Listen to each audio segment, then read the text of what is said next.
ဒီလိုမျိုးဗီဇာကလေးရှိအောင်နဲ့ Canva Pro တွေ free ကုန်းဆင်းလို့ရတယ်ဆိုတာသိပြီးကြပြီလား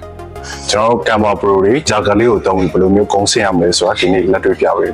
Canva Pro version ကိုဗီဇာကလေးတုံးပြီးတော့တစ်လသာဘယ်လိုမျိုး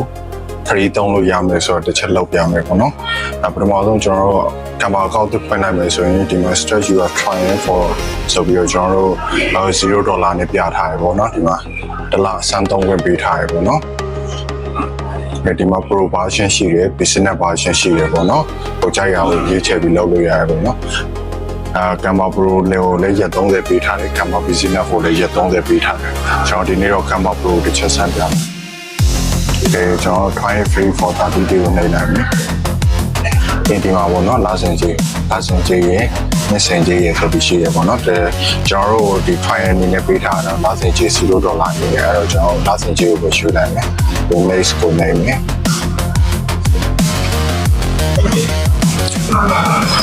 ဒီမှာကလေးကြလာပြီနော်ကလေးထဲမှာကျွန်တော်တို့ကနံမားတွေဖြည့်ရမယ်ပေါ့နော်ကျွန်တော်ကတော့ဒီကလေးကUAB ကနေလောက်ထားနော် UAB ရဲ့ဗီဇာကလေးကပ်ဖို့ကတ်လျှောက်ချင်တဲ့သူတွေအတွက်ပေါ့နော်ကပ်ဖို့က$1000ဝယ်ပေးရတယ်ကျွန်တော်တို့deposit အနေနဲ့ကတ်ထဲကို$1000တော့အရင်ဆုံးထည့်ရတယ်ပေါ့နော်စုစုပေါင်း$1000ဝယ်လောက်ဆိုရင် UAB ကသွားပြီးဗီဇာကလေးတွေရှောက်လို့ရတယ်ပေါ့နော်တော့ကနံမားလေးကိုထည့်လိုက်မယ်အဲဆိုကနံမားလေးကိုထည့်လိုက်မယ်ကျွန်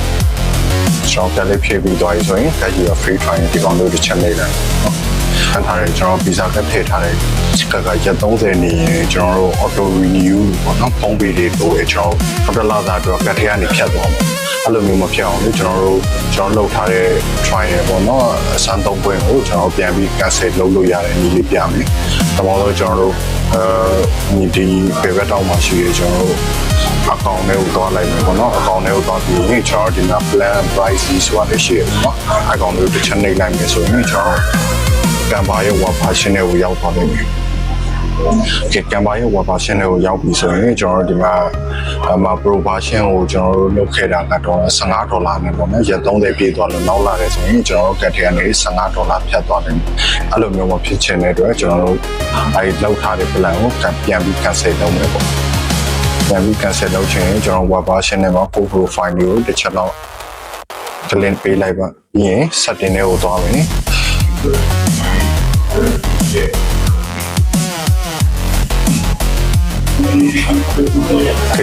setting တွေကိုရောက်သွားပြီဆိုတော့ဒီမှာ billing ဆိုတာပါတယ်ပေါ့နော်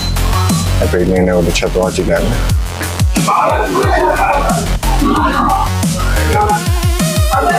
ကျွန်တော်ပေါ့နော်ကျွန်တော်လောက်ထားတာ Canva profile ပေါ့နော်ကျွန်တော် July လ18ရက်နေ့ဒီပေါ့ကျွန်တော်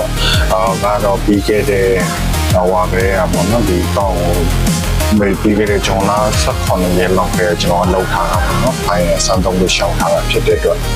ဒီမှာ18ရက်နေ့ဆိုပါပေါ့နော်